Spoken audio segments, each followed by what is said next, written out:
आज पहली बार मोदी जी की भारतीय जनता पार्टी केजरीवाल जी के आम आदमी पार्टी के सामने सरेंडर कर दिया। इनके अंदर मेयर और डिप्टी मेयर का चुनाव लड़ने की क्षमता भी पूरी तरह से खत्म हो गई। आपको ध्यान होगा कि पिछले कई हफ्तों से हम कह सकते हैं सरेंडर सप्ताह चल रहा है।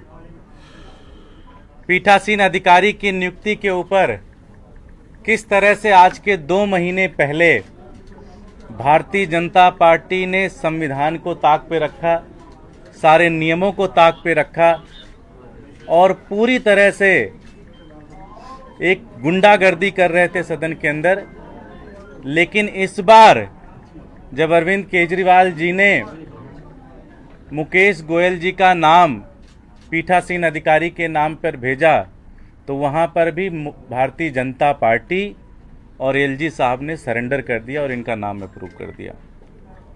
आज सदन में भारतीय जनता पार्टी के दोनों कैंडिडेट, मेयर और डिप्टी मेयर के कैंडिडेट ने और पूरी की पूरी भारतीय जनता पार्टी ने आज सदन में सरेंडर कर दिया और उन्होंने शैली ओबराय जी जो हमारे मेयर पद की उम्मीदवार थीं और आले मोहम्मद इकबाल जी जो हमारे डिप्टी मेयर पद के उम्मीदवार थे, ये कंप्लीट एक तरीके से वॉक ओवर दिया और ये जीत गए।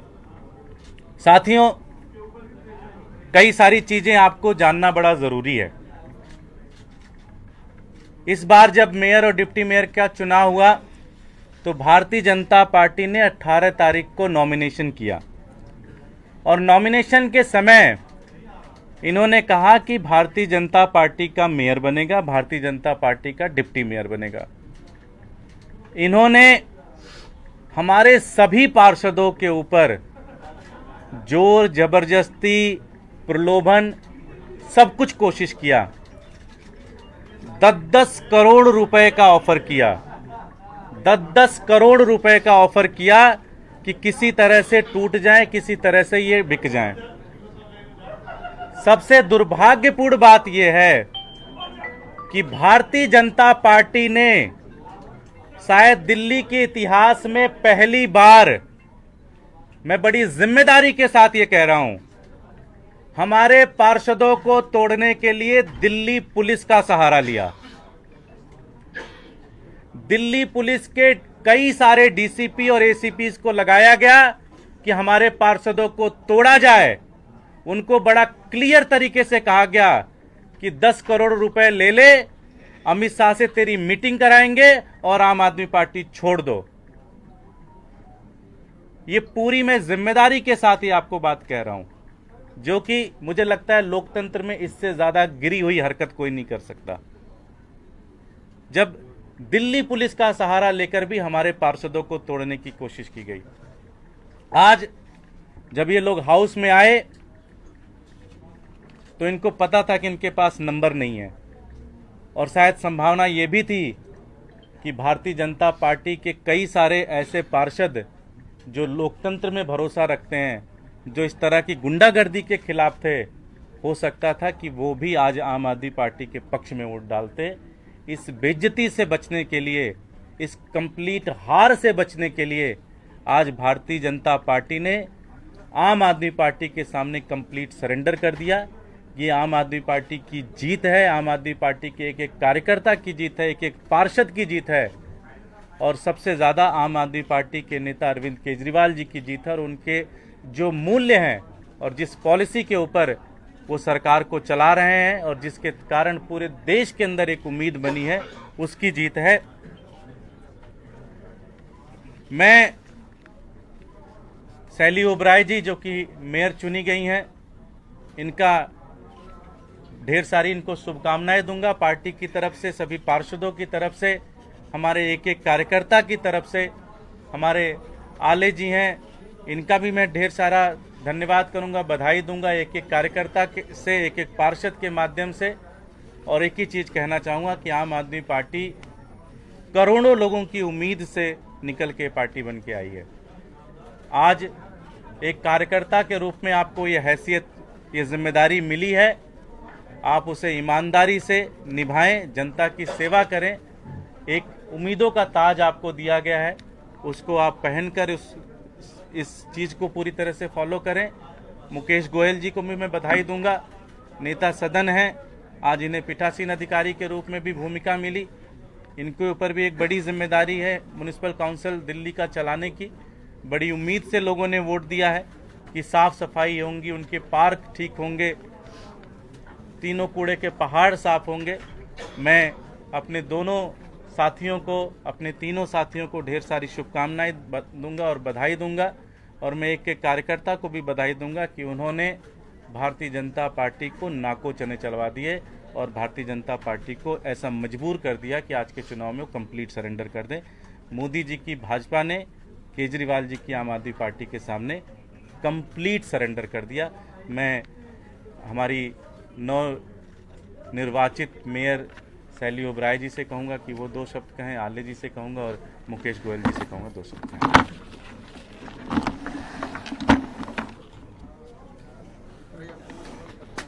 सभी साथियों को मेरा नमस्कार। सबसे पहले मैं माननीय मुख्यमंत्री अरविंद केजरीवाल जी का धन्यवाद करना चाहूँगी कि दोबारा से उन्होंने मुझे आज मेयर कैंडिडेट नॉमिनेट किया था और साथ ही समस्त पार्षद, जितने भी विधायक हैं, नॉमिनेटेड विधायक, साथ में जितने भी सांसद, दिल्ली की जनता, सबका धन्यवाद करना चाहूँगी और सबका बहुत बहुत आभार व्यक्त करना चाहूँगी कि आज एक बार फिर से मुझे महापौर बनने का मौका दिया। दिल्ली की जनता ने जो सपने देखे हैं, जो दिल्ली की जनता को हमने उम्मीदें दिखाई हैं, उन सब को पूरा करने के लिए ये जिम्मेदारी आज दोबारा से मिली है। और साथ ही मैं आप सबको आश्वासन देती हूँ, दिल्ली की जनता को आश्वासन देती हूँ, माननीय मुख्यमंत्री अरविंद केजरीवाल जी को आश्वासन देती हूँ कि जो जिम्मेदारी आज फिर से दोबारा मिली है और जैसे अभी तक ईमानदारी से और साफ नीयत से मैं नगर निगम के कामों को करती आई हूँ, वैसे ही नगर निगम के कामों को करती रहूँगी।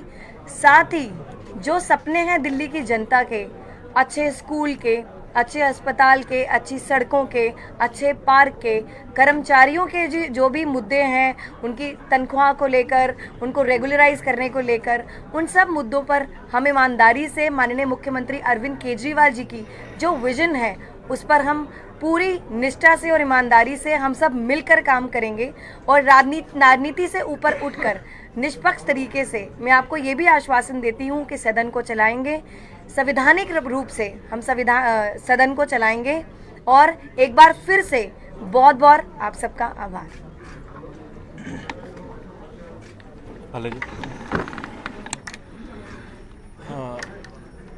दिल्ली की, सबसे पहले दिल्ली की जनता का, माननीय मुख्यमंत्री, देश के लोकप्रिय मुख्यमंत्री माननीय अरविंद केजरीवाल जी का, जिन्होंने दोबारा से मुझे और शैली जी पर एक विश्वास जताया और हमें एक दिल्ली की कॉरपोरेशन के लिए एक उम्मीद की किरण समझा। और मैं आपके माध्यम से साथियों दिल्ली की जनता को ये विश्वास दिलाते हैं कि जो माननीय मुख्यमंत्री जी ने 10 गारंटीज़, जो वो गारंटीज़ हैं जो दिल्ली की 10 जनता के ख्वाब हैं, उन सपनों को सच करना हमारे कंधों पे आने वाले अब 1 साल के लिए ये जिम्मेदारी हम दोनों के माननीय मुख्यमंत्री जी ने हमें दी है। जैसे दिल्ली सरकार आज पूरी दुनिया के अंदर, दिल्ली सरकार के स्कूल्स, दिल्ली सरकार के हॉस्पिटल्स पूरी दुनिया के अंदर सराहनीय किए जाते हैं, ऐसे ही अब नगर निगम को भी बहुत ज़रूरत है, क्योंकि आप सब भी दिल्ली वाले हैं। आप भी जानते हैं कि कॉरपोरेशन पिछले कितने वक्त से परेशानी के अंदर रही है, मगर मैं आपके माध्यम से और माननीय अरविंद केजरीवाल जी के नेतृत्व में आपको उनकी लीडरशिप में ये पूरा विश्वास दिलाता हूं कि दिल्ली की जनता ने जो सपने देखे, जो उन्होंने ख्वाब देखे, अब उनको पूरा करना हमारी एक अहम जिम्मेदारी है। अब दिल्ली की जनता से मैं ये कहना चाहता हूं कि आप तमाम लोग परेशान ना हो कि कॉरपोरेशन के अंदर अब अरविंद केजरीवाल जी की भी सरकार है, आम इंसान की सरकार है, दिल्ली के 2.5 करोड़ जनता की सरकार है। अब उनके इस कॉरपोरेशन में इनके दरवाजे, आम जनता के दरवाजे हमेशा हमेशा खुले रहेंगे। यहाँ पर सिर्फ एक आम सेवक बनकर आम जनता का नागरिक बन के, मेयर और डिप्टी मेयर एक पोस्ट है, मगर आम नागरिक बनकर उनकी परेशानी, अपनी परेशानी और उनके मुद्दे अपने मुद्दे समझकर अरविंद केजरीवाल जी के नेतृत्व के अंदर हम उन ख्वाबों को पूरा करेंगे। मैं माननीय हमारे दिल्ली के कॉरपोरेशन के, हमारे नगर निगम के प्रभारी दुर्गेश पाठक जी का धन्यवाद कि जिन्होंने उनकी मार्गदर्शन में हम लोग पिछले चुनाव से लेकर आज तक चल रहे हैं। मैं इनका धन्यवाद करूंगा। अपने तमाम हमारी सीनियर लीडरशिप का धन्यवाद करूंगा, संजय सिंह साहब का, माननीय राज्यसभा सांसद का, कि जिनके मार्गदर्शन में हम नगर निगम को पूरा समझते हैं। मैं हमारे जो नेता सदन है मुकेश गोयल जी का, जो बड़े हैं, जिनसे कई साल से मैं साथ रहकर इनके साथ समझ रहा हूं, तो इसके साथ साथ और आप सबका, हमारे मीडिया के साथियों का, कि हमारी बातों को दिल्ली की जनता के बीच में आपके माध्यम से हम पहुंचते हैं। मैं आपका भी दिल की गहराइयों से धन्यवाद करता हूं। बहुत बहुत शुक्रिया। मुकेश।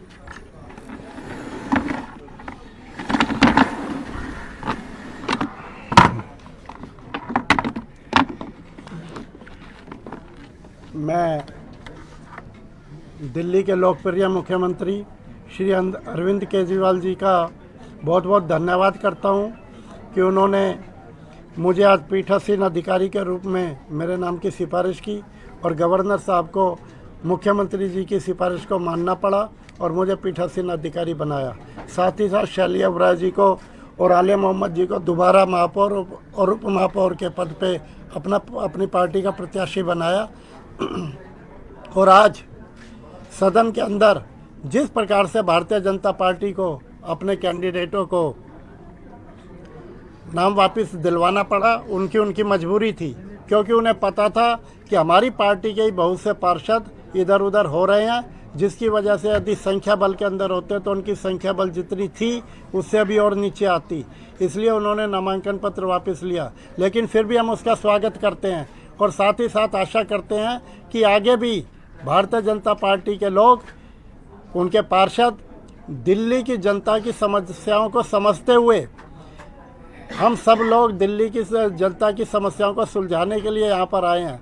और भारतीय जनता पार्टी के पार्षदों का भी फर्ज बनता है कि वो राजनीति ना खेलें, वो दिल्ली की जनता की समस्याओं को दूर करने के लिए साथ दें, तो निश्चित तौर पर दिल्ली की समस्याओं का समाधान होगा। शैली ओबराय जी ने पिछले 1-1.5 महीने में जिस प्रकार से महापौर के पद पर रहकर काम किया वो बहुत काबिल तारीफ़ है। इसी प्रकार से आलिया मोहम्मद जी ने भी, जो पिछले लगभग 10-12 वर्षों से मेरे साथ है, उन्होंने भी बहुत अच्छा कार्य किया।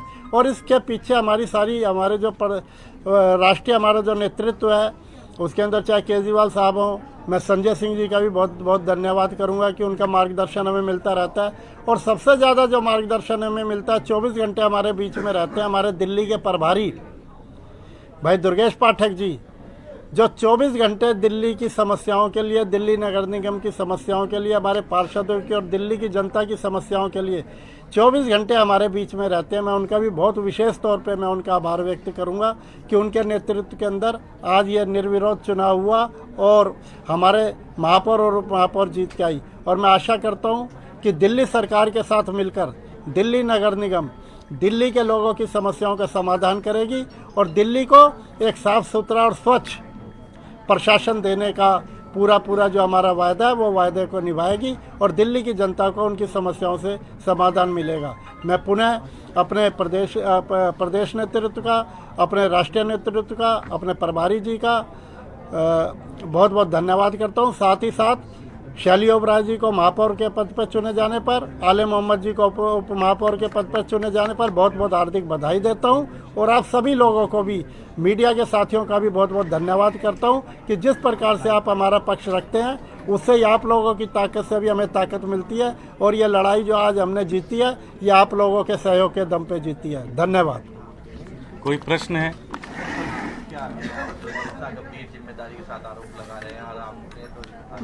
उसका हम एक कंप्लेन बना के देंगे भी दिल्ली पुलिस के अधिकारियों को कि जो अधिकारी इस पूरे कार्रवाई में इन्वॉल्व रहे हैं उनका नाम ले सकते हैं पब्लिकली, लेकिन नाम लेना ठीक नहीं होगा क्योंकि एक बहुत बड़ा इंस्टीट्यूशन है, उसकी क्रेडिबिलिटी भी दांव पे लगती है। लेकिन इसके ऊपर हम एक प्रॉपर शिकायत करेंगे, हम प्रॉपर शिकायत करेंगे, उसमें अपनी सारी बात रखेंगे। कहा है कि 2024 से आपके पास पूछ रहे हैं, संख्या बल के बाद जुड़ जाएगा अगले चुनाव। तो इस बार नहीं जुटा ना। वो खुद ही मान रही हैं जो मैंने कहा, कि वो खुद ही कह रही हैं कि जिस तरह से वो तोड़ने की कोशिश कर रहे थे वो टूटा नहीं मामला, इसलिए विड्रॉ कर ले गए। तो उन्होंने एक तरीके से जो मैं कह रहा हूँ उसको एक तरीके से मान लिया आपकी बातचीत में। और कोई प्रश्न? जो बजट पास हुआ था आपने कहा कि आम आदमी पार्टी ने 10 हाँ, अंदर वाले कमरे में बैठा मंदिर, मगर एक गारंटी ये थी कि जो ये जुडिशियल कमेटी है वहाँ पे ट्रेडर्स के हित में एमसीडी अपना ये स्टांस लेगी, और जैसे आप जानते हैं उसके बिल्कुल एक हफ्ते बाद एमसीडी के लॉयर्स ने एमसीडी के हित में ही मतलब अपना स्टांस लिया, और ट्रेडर्स ने भी इस पर काफ़ी निराशा एक्सप्रेस की थी। दूसरा बात की सैलरी टाइम पे मिलेगा कर्मचारियों को, सबको मार्च की सैलरी नहीं मिली अब, तो इसमें आपका क्या कहना है? देखिए, मैंने उस दिन भी कहा था कि बजट जो आया है उसका थोड़ा सा समय लगता है एक बार, क्योंकि 28 तारीख को फिर से बजट आएगा। उसको बजट एक तरीके से जो प्रोसेस होता है अप्रूव होने के बाद वो सारा अकाउंट में आ जाएगा। तो एक तरीके से बजट तो उस दिन पेश हो जाता है, लेकिन कई सारी प्रक्रियाएं होती हैं जिसके कारण वो बजट एक तरीके से अकाउंट में आता है, फिर होता है। तो सैलरी वाला तो रिजॉल्व हो जाएगा। जो आपने दूसरा इशू कहा था कि जो इन्होंने हमारी बात वहाँ पे जाके नहीं रखी और हाउस का अपमान किया, उसके ऊपर सैली जी, इस पर हमने कमिश्नर को भी लिखा है और ये कहा है कि इसको फॉलो किया जाए, और जो नेक्स्ट हियरिंग है अगर उसमें फॉलो नहीं किया गया तो अधिकारियों के खिलाफ सख्त से सख्त कार्रवाई करेंगे। सर, कुछ प्रोजेक्ट्स ऐसे हैं जो जेन्युइनली स्टैंडिंग कमेटी से पास हुए हैं and which are actually pending for long time, जैसे आपका रेगुलराइज ये जो आपका कॉन्ट्रेक्चुअल स्टाफ वाला जो था वो 1 महीने या 2 महीने के लिए हो पाया, लंबा आप इसलिए नहीं कर पाए क्योंकि वो स्टैंडिंग कमेटी से होता है। तो इसका कुछ ऑल्टरनेटिव सोल्यूशन मेरा ख्याल है 3 नहीं हम हाउस में लाके उसको अप्रूव कर सकते हैं। हाँ, नहीं, अभी हम 3 तक वेट करेंगे। अभी स्टैंडिंग कमेटी की जो हेयरिंग एक बार आ जाए दोबारा से, उसके बाद विल सी। नहीं तो 3 तारीख को जब तक मामला कोर्ट के अंदर है तब तक कोई भी डिसीजन नहीं ले सकता। एक बार कोर्ट का फैसला आ जाएगा उसके बाद डिसीजन लेंगे। अभी तो कोर्ट में है तो कोर्ट में ही होगा ना, अब जब तक वो फैसला नहीं होगा। जो प्रोविजन हम डिस्कस करेंगे जो हाउस में आ सकता है उसको अभी हाउस हम में कोर्ट लेंगे। के वर्डिक्ट का वेट कर रहे हैं, जैसे ही वर्डिक्ट आएगा उस पर फिर कि मतलब महापौर कार्यालय की तरफ से बार-बार स्टैंडिंग कमेटी के चुनाव को टालने की कोशिश हो रही है, बार-बार अलग-अलग तरीके के। अरे जब मामला कोर्ट में है तो स्टैंडिंग कमेटी का चुनाव कैसे करा लेंगे? अभी शिखा राय जी के इस बात पे आप ध्यान दीजिए कि उन्होंने कंप्लीट सरेंडर कर दिया। आप उनके दूसरी वाली बातचीत पे मत करिए। स्टैंडिंग कमेटी का चुनाव कौन नहीं होने दे रहा था ये आपको पता है। मेयर साहब का बैलेट लेके कौन भाग रहा था ये आपको पता है। मेयर की कुर्सी पर चढ़कर सैली ओबराय के ऊपर हमला कौन कर रहा था ये आपको पता है। बैलेट के अंदर पानी कौन डाल रहा था ये आपको पता है। भारतीय जनता पार्टी वाले बैठ के ज्ञान ना दें कि स्टैंडिंग कमेटी का चुनाव कौन नहीं होने दे रहा था। आज भी आपके साथी पत्रकार ने ही बताया कि शिखा राय ने कहा कि जिस तरह से हम काम कर रहे हैं 2024 में हमारा मेयर होगा। तो इन्होंने थोड़ा टाइमलाइन बढ़ाया है, प्रोसेस नहीं खत्म किया है। ये नहीं कह रहे हैं कि हम लोकतंत्र में भरोसा करते हैं, हमने 15 साल में दिल्ली को बर्बाद कर दिया इसलिए अब हम एमसीडी पे नहीं काम करेंगे, आम आदमी पार्टी को मौका देंगे। वो ये नहीं कह रहे हैं। वो कह रहे हैं कि हमारा जो ये तोड़ फोड़ का प्रोसेस है ये चलता रहेगा और ये लगातार चलेगा। अब उनका ये कहना है कि 24 में हम जीतेंगे। पिछली बार कह रहे थे कि इसी हफ्ते में बन जाएगा, अब कह रहे हैं 24 में बनेगा हमारा। Thank you.